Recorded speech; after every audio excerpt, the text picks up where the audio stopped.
My Lords, we expect all train companies to do everything possible to make travel easy for all passengers, including those with disabilities. Train companies have a legal obligation to make reasonable adjustments and must comply with the Equality Act 2010. They must also publish a disabled people's protection policy, which sets out their plans for disabled access and which must be approved by the independent rail regulator. The government will publish an inclusive transport strategy later this year.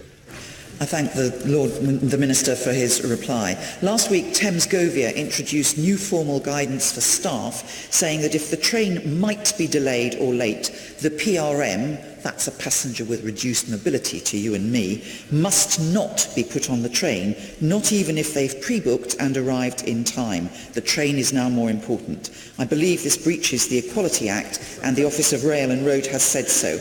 What can the government do to ensure that all train operating companies comply with the Equality Act, and what will it say to Thames Govia?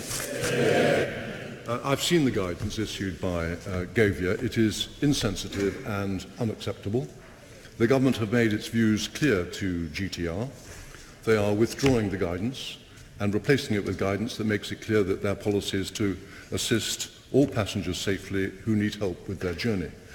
On the question of enforcement, we are keen to see the ORR, the Office of Rail Regulator, use its enforcement powers to hold train operating companies to account where they let disabled passengers down. And I understand the distress that was caused by the guidance which the Noble Baroness has referred to.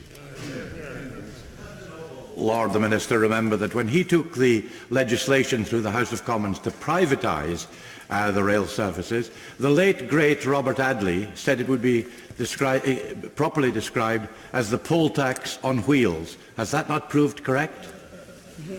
As a matter of fact, I didn't take the legislation through the House of Commons.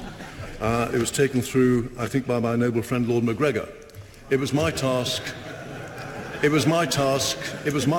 to implement it.